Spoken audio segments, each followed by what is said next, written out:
The businessman in first class looks at the single father holding a screaming toddler. With pure disgust, his lips curling as he mutters loud enough for everyone to hear that people like him should not be allowed in civilized spaces. The flight attendant approaches with apologetic eyes, ready to ask the father to move, to disappear, to stop existing so loudly. But then the plane shudders violently. The oxygen masks drop, and in 30 seconds everyone will discover that this humiliated man they wanted gone is the only reason any of them will survive today. Daniel Rivera had been awake for 36 hours straight. His ex-wife had called him at 2 in the morning, her voice thick with pills and vodka, saying she could not do it anymore, that 3-year-old Sophie was too much, that he needed to come get her immediately or she was calling child services. Daniel lived in Seattle. His ex-wife was in Miami. He maxed out his last credit card for a red-eye flight, arrived to find Sophie alone in the apartment, her diaper unchanged for who knows how long, crying so hard she could barely breathe. His ex-wife was gone, just gone, her phone disconnected, her family claiming they had not heard from her in months. So Daniel did the only thing he could do.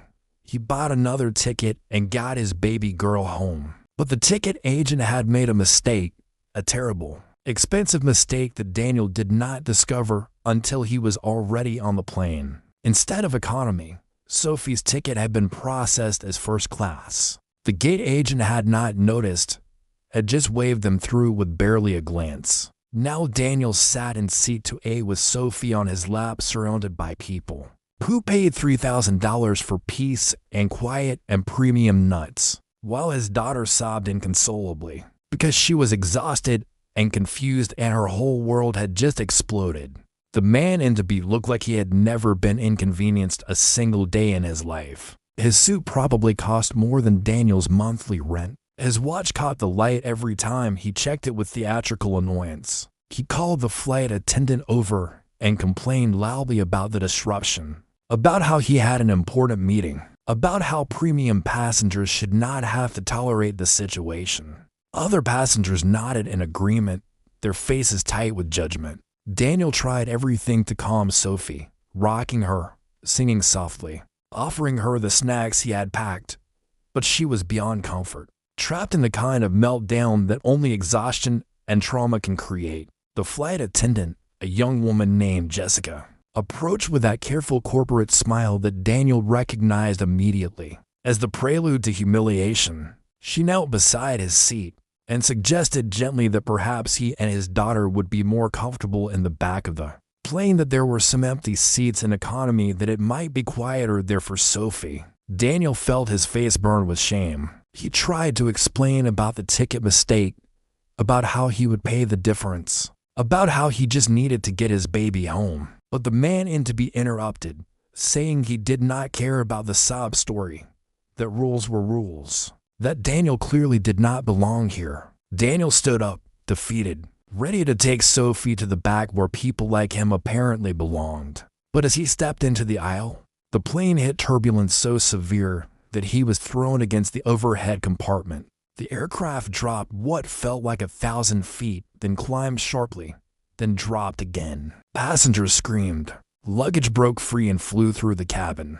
The oxygen masks deployed with a hiss that sounded like the end of the world. Then the pilot's voice came over the intercom, tight with controlled panic, saying they had lost hydraulic pressure, that they needed to make an emergency landing, that everyone should assume the brace position.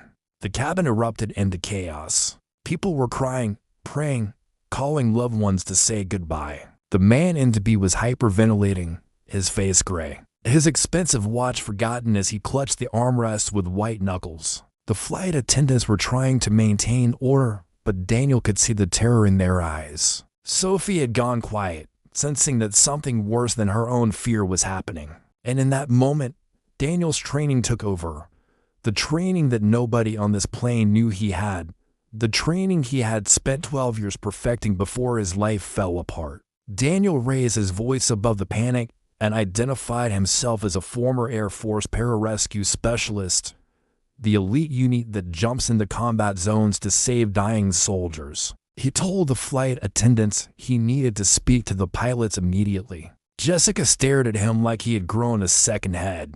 The man in to be actually laughed, a bitter, hysterical sound, saying that this was just perfect. Their only hope was some deadbeat dad who could not even afford a plane ticket.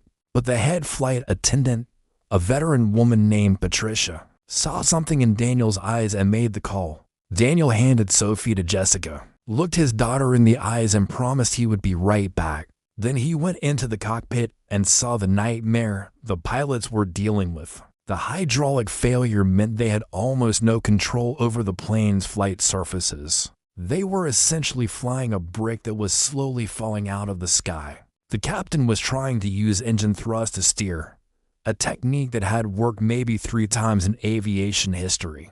The co-pilot was going through emergency checklists with shaking hands. They had maybe 8 minutes before they had to attempt a landing at the nearest airport, and their survival odds were not good.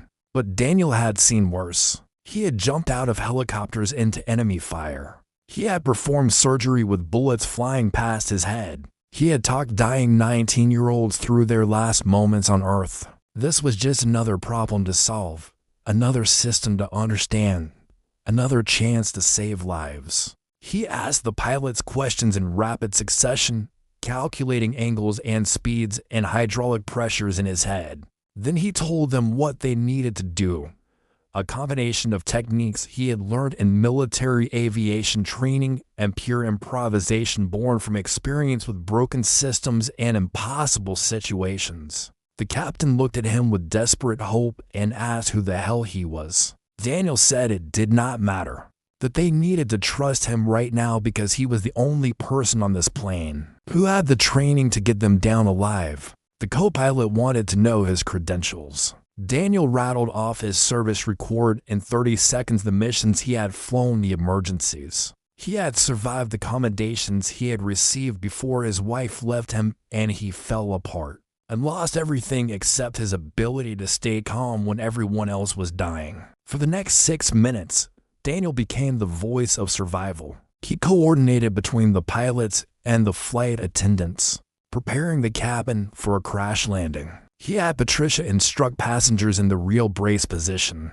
not the one from the safety cart, but the one that actually saves lives. He had Jessica secure all loose items because in a hard landing those objects become missiles. He calculated the safest approach angle and talked the captain through a descent. That went against every instinct but gave them the best chance. And when they were 30 seconds from impact, he went back to Sophie and held her tight, whispering that Daddy had her, that everything would be okay, that he loved her more than air. The plane hit the runway like a falling building, bounced twice, skidded sideways as the captain fought for control, and finally shuddered to a stop to 100 feet from the end of the tarmac. For a moment, there was absolute silence. That stunned quiet of people who expected to die and somehow did not.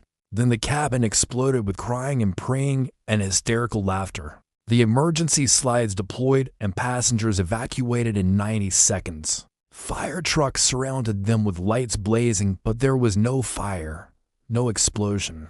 Just a plane full of people who had been given their lives back. Daniel stood on the tarmac holding Sophie, watching paramedics check passengers for injuries. The man from to be approached him slowly, his arrogance completely gone, replaced by something that looked like shame. He tried to apologize, to explain that he did not know, that he had made assumptions. Daniel just looked at him and said what he had learned in a dozen war zones, that you never really know who someone is until the moment everything falls apart, that the person you dismiss might be the person who saves you, that maybe we should treat everyone with basic human dignity, because we are all just passengers on the same flight through life. The captain and co-pilot found Daniel before he left the airport. They told him that the NTSB investigators had confirmed his improvisational technique, had saved everyone on board, that without his intervention they would have crashed into a residential area, that he was a genuine hero. Daniel shook his head and said he just did what needed to be done, the same thing he had been doing his whole life, showing up for people even when they did not want him there.